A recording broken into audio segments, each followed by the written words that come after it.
Las opiniones vertidas en este podcast son responsabilidad exclusivamente de los participantes y no representan necesariamente el pensamiento de la network.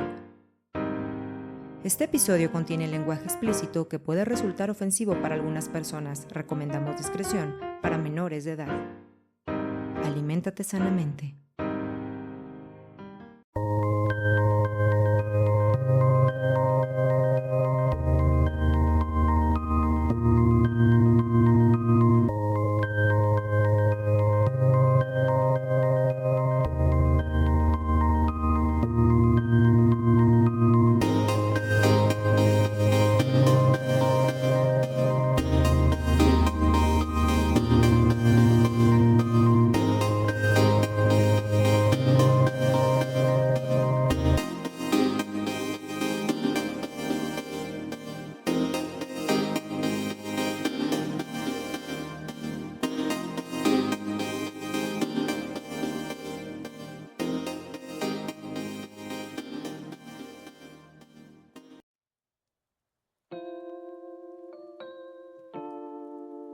La gente del barrio. ¿Por qué son difíciles las reuniones familiares en estas épocas? Estamos hablando a finales del 2024, pero creo que la situación en la que uno tiene que regresar a las casas donde uno creció, a las familias o posiblemente las familias políticas donde su pareja pues es originaria, a veces se tornan muy complicadas y llenas de estrés. Y me gustaría platicar en este episodio las ideas que tengo del por qué se han convertido tan difíciles. A veces puede que familias que sean muy privilegiadas donde, y no hablo del privilegio económico, sino de que pues sus reuniones son buenas, ellos no batallan y todo está perfecto. Sí las hay. Y creo que es una bendición, pero la gente del barrio, justamente la gente normal, común, de a pie, es muy común que tengamos ciertas cosillas, ciertos detalles que hagan que estas épocas de repente sea estresante, obviamente. Y lo digo porque también conozco que mucha gente de mi generación le está huyendo a reuniones familiares justamente por la interacción con gente que no quieren.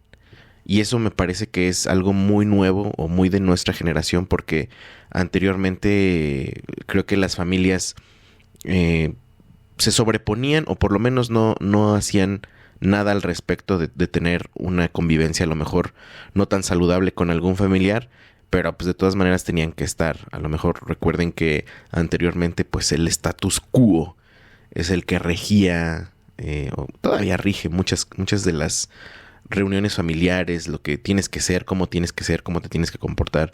Pero creo que hoy en día muchos de mis contemporáneos, treintañeros, cuarentañeros, inclusive más jóvenes, están teniendo la oportunidad de decidir de ir o no ir. Y a veces cuando van, se quieren evitar ciertas conversaciones que muchos familiares traen a la mesa, a veces de manera orgánica, pero hay veces que no. Y aquí es donde quiero detenerme y empezar a expandir este tema. Y yo me hice varias preguntas. O sea, creo que este tema de por qué son tan difíciles es multifactorial, ¿no? O sea, nunca va a haber una sola razón. Puede haber muchísimas razones que pueda o no estar yo tocando, porque si faltó alguna o hay alguna muy en específico, me gustaría que si ustedes gustan puedan dejar un comentario y yo los pueda leer y poder complementar en ideas. Acuérdense, @nosotros_el_barrio en Instagram. Ahí es donde puedo leerlos con mayor comodidad. Pero bueno, sin más, yo tengo esta pregunta. O sea, me hice la pregunta: ¿cómo son mis recuerdos de estas fechas de reuniones familiares en fin de año? Y todos mis recuerdos sinceramente son positivos. O sea, tengo recuerdos de sobre todo del clima, obviamente, de que está muy frío en el Estado de México, donde todo, sabes que vas a ver a los primos, donde va a haber risas, donde vas a comer muy rico. Y en general creo que esos son mis recuerdos, o sea, son recuerdos positivos. Por supuesto que tengo tengo también recuerdos donde hay que apurarse a hacer la comida que nos dejaron para esa fecha. Hay que comprar ciertas cosillas. De repente, si no tienes trabajo, si no te ha llegado el aguinaldo, si no la estás pasando muy bien, también es un tema de estrés. Y luego me pregunté cómo se relacionan tus familias. Cada quien, estaría chido que la gente del barrio que nos esté escuchando se pueda preguntar eso y responder. Yo estoy respondiendo la mía. O sea, cómo se relacionan tus familias. Hablo de tu familia paterna, materna. Hay muchos casos que nada más puede ser una o tal vez ninguna. Pero cómo se relacionan tus familias. Y yo creo que en términos generales, en las mías se relacionan bien. Por supuesto que mientras más grande es una familia, más personalidades hay, más puntos de vista existen, más interacciones que se prestan a una buena relación o también a relaciones ásperas o relaciones en donde no concuerdes con la forma de pensar. Pero en términos generales yo creo que bien. Claro que había temas donde se tenían que resolver los tíos, digamos, yo cuando lo recuerdo de una manera de chico. Por supuesto que habían temas donde yo creo que yo ni siquiera tenía conciencia de lo que estaban hablando, pero en general, bien, cada quien con sus puntos de vista controversiales, personales y muy válidos. La siguiente pregunta que me gustaría que contestaran es, ¿con quién convivían ustedes? O sea, estamos hablando de los recuerdos, porque todo tiene que ver del origen, de cómo recuerdas, ¿no? Y es que, ¿con quién convivía? Pues yo recuerdo que con mis primos. Tengo primos de mi edad y primos más chicos. Y creo que eso era lo chido, que podía jugar, que podíamos estar riéndonos, que podíamos estar a la expectativa de regalos. Entonces, en general, en los recuerdos con mis primos creo que es lo que más chido me parecía de ese momento. Y es que los recuerdos que tenemos de esas fechas justamente generan expectativas para reuniones futuras. Y a veces ahí es donde empieza nuestro corazón a romperse, porque pues obviamente conforme vas creciendo, tú posiblemente tienes esos recuerdos positivos y pues nunca llegan a ser los mismos, pues porque obviamente ya no es la situación igual. Ya va avanzando la vida de cada uno de los integrantes de la familia, la tuya misma, y puede que pues haya cosas que simplemente ya no las veas, la emoción también de niño, que cuando dejas de recibir regalos también es un factor bien importante de cómo empiezas a sentir diferente, ¿no? Las fechas, donde a lo mejor ahora ya tienes que ser el anfitrión y ya no nada más tienes que preocuparte por llegar a comer. Entonces van cambiando las cosas, pero definitivamente los recuerdos son el principal generador de expectativas. Porque también si fueron tus recuerdos malos, supongo que pues vas esperando lo peor, ¿no? Y tal vez nosotros de pequeños no notábamos algunas tensiones, pero yo creo que siempre ha habido tensiones entre las familias.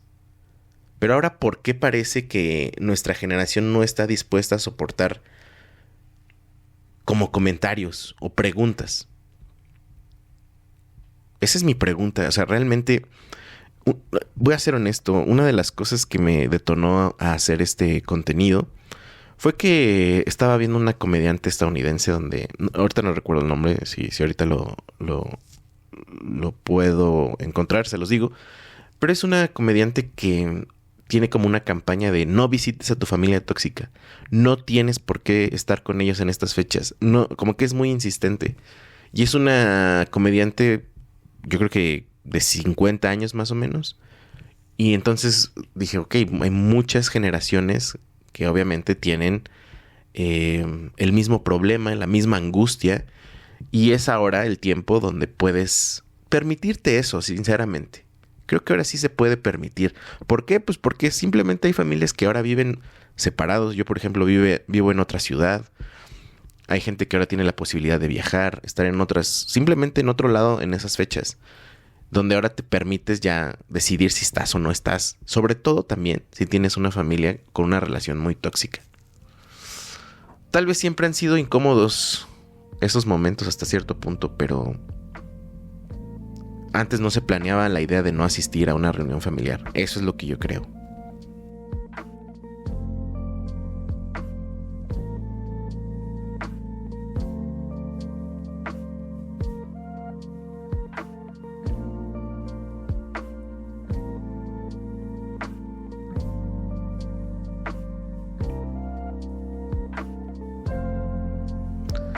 Ahora, ¿cuáles son los temas más recurrentes que causan tensión? Aquí hice un compilado. Y ustedes podrán decir si sí o si no, si podemos ahondar en estos puntos o tal vez no. Pero también le pregunté inclusive a la IA, a la inteligencia artificial a través de ChatGPT, cuáles eran los temas que más se repetían en discusiones familiares. Y bueno, aquí van algunos, ¿ok? Obviamente el número, lo numeroso que es tu familia puede indicar qué tensión hay, ¿no? Obviamente por el espacio, por la cantidad de comida, por la organización, por la convivencia con integrantes de tu familia, y no nada más con los integrantes, sino con nuevos integrantes de la familia extendida, ¿no? Porque hay familias que se reúnen con sus parejas y van trayendo cada vez más integrantes, hay nuevos niños. Tal vez hay gente que lleva amigos, hay gente que, o sea, en general el número de familia sí depende o sí condiciona tu estrés en esos días. Si es una familia pequeña, puede que las cosas, porque también no es una garantía, puede que sea más fácil la organización. Pero mientras no, y sobre todo también que el número de familia que a veces quiere organizar como alguna dinámica, algún intercambio, se vuelve neta un desmadre. Luego también tiene que ver el tipo de personalidad, tanto de tu familia, pero también, sobre todo, de la tuya. Si eres una persona extrovertida que le encanta la convivencia con la familia, pues estos días son la gloria. O sea, es como nadar entre el ánimo de toda tu familia y tú recibes con mucho gusto la convivencia, ¿no? Pero hay tipos de personalidad que son más introvertidos, y creo yo que este tipo de personalidad en las familias está mal vista. Sobre todo en el tipo de familias mexicanas, que son grandes, y que también son muy ruidosas y que son muy pues fiesteras, vamos a decirlo así. O sea, ninguna de las dos personalidades debería representar un problema. El tipo de personalidad introvertida, creo que la pasan muy mal, ¿no? Porque aparte de que van presionados, a lo mejor estas personas preferirían estar un momento, llegar, saludar, o tal vez ni siquiera presentarse y tal vez realizar un mensaje a distancia, o ni siquiera eso. O sea, una personalidad introvertida lo que quisiera es pues como es como penosa, es como no salir, no interactuar, de repente es muy abrumador para esas personas convivir con tantas personas, no importa que sea la familia. Entonces, ese tipo de personalidades, la convivencia, la mezcolanza, sí es un tema también de presión, o sea, de presión social, quiero decir. Y aquí es donde yo hago un llamado. Si tú eres extrovertido, respeta a tus familiares introvertidos. No son mamones, no son aguados, solo quieren estar en su espacio. Se les tiene que dar también su espacio. Ya hacen mucho con estar ahí. Tú pásatela bien, como tú te la quieras pasar. Vamos haciendo nuevos rompecabezas familiares donde podamos amalgamar a pesar de las diferencias, ¿no? Por supuesto, otro de los temas más recurrentes que causan discusiones en las familias es la religión, la política. Por supuesto que el consumo de alcohol, que haya problemas tanto de alcoholismo como de que alguien haga un comentario mala copa o una actitud mala copa.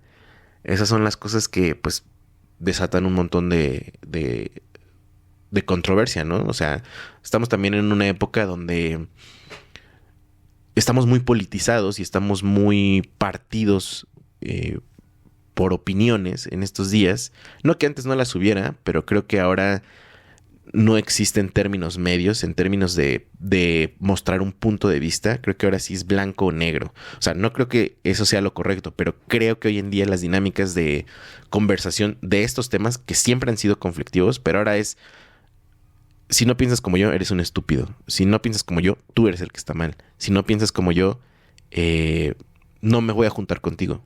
Y ese es un problema pues muy fuerte, ¿no? Entonces, la neta, la gente del barrio, pues, ¿para qué hablar de política y de religión? Tal vez de religión lo veo un poquito más congruente, porque pues es una fecha, si eres religioso, pues que posiblemente tiene tintes de religión. Y a veces pues no, a lo mejor hay elementos de la familia que cambiaron de religión y pues es un tema, ¿no? Eso yo lo viví, eso yo lo experimenté y es un tema. Pero pues es justamente lo que estábamos diciendo, se trata del status quo, o sea, lo que a una familia le parece que está bien y que no está bien. O sea, es que estamos en una era donde lo que haga otra persona no tendría por qué afectarle a otra, justamente, y mucho menos si no interactúan en un día con día, ¿no? O sea, vamos a ser así, honestos. ¿Qué otra cosa causa tensión o conflictos? Pues justamente lo que mencionaba también anteriormente, las altas expectativas. Uno va pensando y también va armándose ideas en la cabeza de que, no, pues va uno por lo menos tratando de pasársela bien, de querer pasarla bien. Hay veces que no pasa y eso también nos causa frustración. Uno lo puede ver inclusive con las mamás, ¿no? De que, la ensalada, el ponche. O sea, ellas también tienen expectativas de que todo salga bien en una fiesta, que todo salga bien en su cena. Y hay veces que no, a veces se le cae el plato a uno. A veces uno dice, uy, es que no me gustó. O sea, siempre hay un comentario que puede causar heridas en otra persona y justamente tiene que ver con las altas expectativas, ¿no? Entonces yo creo que uno hay que ir pensando en que somos humanos. Nadie es perfecto. Nadie es perfecto. Entonces deberíamos ser más amables, más tranquilos, más misericordiosos con nosotros mismos, ¿no? Y con los otros sobre todo también. O sea, llevar la fiesta en paz. Otra de las cosas, y aquí creo que esto sí ya es tensísimo, son los conflictos no resueltos, ¿no? Tal vez tú como hijo, yo todavía tengo la fortuna de tener a mis padres, entonces yo todavía no me siento tan protagonista de las fiestas. No es que yo lo quiera hacer, simplemente que siento que pues ellos son los grandes, ¿no? Los meros. Y no hablo de que ellos, mis papás, sino hablo de que esa generación de nuestros papás pueden tener conflictos no resueltos tanto entre ellos como entre sus familias, ¿no? Entonces no falta, y sobre todo también con el consumo de alcohol, no falta el de que es que tú me dijiste esto, es que mi mamá, tú nunca viste por mi mamá, es que tú y mi papá no nos dijeron esto. Los conflictos familiares no resueltos son una pesadilla, sobre todo para las generaciones que venimos después. Porque pues uno no sabe, obviamente uno toma partido por su familia, ¿no? Pero pues a veces van involucrados primos, van involucrados tíos, los mismos abuelos. Ahí en cuestión de conflictos no resueltos, yo de verdad ahí no encuentro una solución al respecto, ¿no? Porque si justamente son no resueltos, pues en algún momento se tienen que hablar y tal vez las fechas de fin de año, o sobre todo cuando tienen que ser, donde tienes que convivir con toda la familia, pues tal vez se presta el momento para hablar, pero pues también entendamos que las generaciones más grandes pues tampoco tienen esta herramienta de la inteligencia emocional y de resolver los conflictos de manera más flemática, más mesurada, pero ahí solamente sería tal vez pararse y tal vez retirarse. Ahí me parecería un buen momento para poderte retirar de una reunión familiar, ¿no? Cuando los ánimos empiezan a poner muy intensos por conflictos no resueltos y que ya de repente te vayan permeando, sí podría decir, ¿saben qué? Los amo, me voy a retirar, resuélvanlo entre ustedes, etcétera. Obviamente tiene que ver también las diferencias personales, entre otras cosas el estrés por la organización, dinámicas familiares, como bien sabemos, todas las familias somos diferentes y cuando haces un llamado para que más familias y mini familias, hablo de familias nucleares juntándose en una familia extendida, pues obviamente todos tenemos dinámicas muy, muy diferentes en formas de hablarnos, formas en el humor, en cómo comemos y a veces pues ese tipo de dinámicas, o sea, tratar de convivir entre todos se vuelve muy complicado por esas mismas dinámicas, ¿no? Otra de las cosas que también siento y creo que también me tocó experimentar cuando hay nostalgia y ausencias, obviamente, ¿no? Se vuelve algo muy doloroso las reuniones familiares, muy tenso cuando un familiar ya no está, una persona tanto se mudó o falleció, como que una nube de tristeza inunda esos momentos de la casa, ¿no? O sea, sí me ha tocado sentir como eso y como es muy doloroso y como cada quien reacciona diferente ante la ausencia, ante el duelo, pues es bien incómodo, ¿no? A veces como que en la hora del brindis o a la hora del abrazo, uno llora, uno se quiebra, otro como que no sabe ni qué decir. Y son momentos tensos. O sea, quiero decir con todo esto, la gente del barrio, es que hay un montón de cosas que nos causan tensión. La cuestión tendría que ser que también te llevas con tu familia como para poder aguantar y que estés dispuesto a aguantar esto. Yo quiero decir que en mi caso amo a mi familia y creo que estoy dispuesto a aguantar este tipo de tensiones con el simple hecho de estar con ellos. Uf.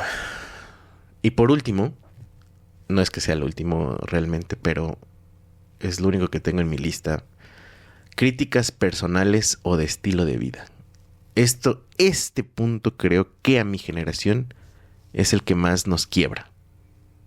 O sea, las preguntas, ¿no? Que más nos incomodan a mi generación. Aquí también es una lista, ¿no? ¿Para cuándo la novia o el novio?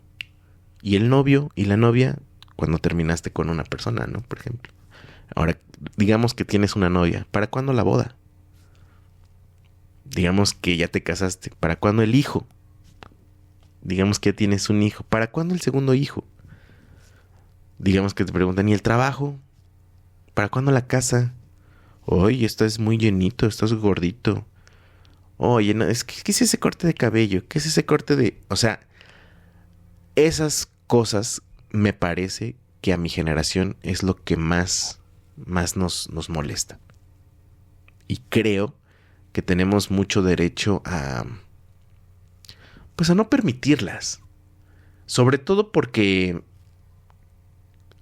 o sea, ustedes me dirán si a veces estos comentarios pueden venir de un muy buen lugar y de preguntas genuinas. O sea, creo que tanto nuestras abuelitas, tíos grandes, son preguntas genuinas que, y si podemos ver la tradición, no que tú te las tengas que seguir, pero el ritmo de vida anterior, pues era eso, ¿no? Como que de morro te conseguías a alguien, tenías hijos, trabajabas y ya. Como los tiempos ya no son como los de antes, pues estoy muy consciente que a las generaciones de mayores y de abuelos les cause conflicto que, por ejemplo, tengas 30 años y no tengas una pareja. Pero no creo que las abuelas, ese es mi punto de vista, quiero decir. No creo que te lo hagan con el afán de ofenderte. Sin embargo, lo que nos molesta es que estoy segurísimo que hubo una persona que te lo dijo con otra intención. No es como, oye, no te he visto en mucho tiempo, a ver, cuéntame, ponme al tanto. Sino es una intención de chingar. O sea, esta persona normalmente, pues, en apariencia le va bien, O tal vez es el que tiene la mejor posición en la familia. Es un decir, ¿eh? Es un decir. Porque también hay otros que están igual de mal que tú y te hacen la misma pregunta, pues como de envidia. Pero tiene que ver mucho la persona que te lo dice y la importancia que tiene esa persona para ti. Tanto la persona como con el tema, ¿no? O sea, lo voy a poner. O sea, a mí el tema cuando me casé fue que subí muchísimo de peso. Y era como comentarios que ya sé que subí de peso. Pero me parece muy raro la insistencia con la que se me decía. ¿Saben? Y es como, güey, o sea, te afecta, te incomoda que yo esté así de gordo. ¿Me voy? ¿Qué hago? Pero sé que hay otras personas que, por ejemplo, no han podido tener hijo. Y que les preguntes es doloroso. O que lo acaban de cortar, o que lo acaban de dejar, de poner el cuerno, no sé, y que le preguntes por la exnovia o el exnovio o la expareja. Se vuelve muy incómodo dar explicaciones cuando tal vez no las quieres dar. Pero, o sea, entonces nadie nos puede preguntar nada. Nadie nos puede hacer un comentario. ¿Cómo deberíamos de reaccionar cuando nos preguntan algo que nos duele? Para empezar, si nos duele un tema, creo que sí hay que tratarlo. Uno debería estarlo tratando. Si de plano para ti y tu familia no es tan importante, porque hay gente así, ¿eh? O sea, yo lo digo desde un desconocimiento tal, porque para mí me causa, o sea, no cabe en mi mente una relación con la familia que sea mala. Espero que nunca me pase. Pero sé que hay gente que su familia es lo peor que le puede pasar y prefieren estar en otros lados. Si tu familia es de esas, pues la verdad no te presentes. O sea, tal vez no estás tan dispuesto a recibir estas preguntas, estos comentarios. Pero tal vez tu familia ha sido muy importante para ti. Es solo también que tú también ya eres otra persona. Si ese es el caso, pues tal vez hay que resistir un poco, sobre todo si uno ha decidido ir a convivir con la familia. No somos tan importantes como para que todos nos pregunten lo que queramos o nos traten como queramos. También uno hay que ser consciente que uno va con las defensas muy hasta arriba, ¿no? O sea, va uno muy a la defensiva. Entonces, decidamos ir, no ir. Si vamos, ¿qué voy a tolerar, qué no voy a tolerar? Pero también, ¿tú qué vas a hacer para que la convivencia familiar sea menos tensa? Es complicadísimo. Yo sé que es complicadísimo. Y aprovecho para preguntarte, en este momento, ¿cómo te la estás pasando en este momento?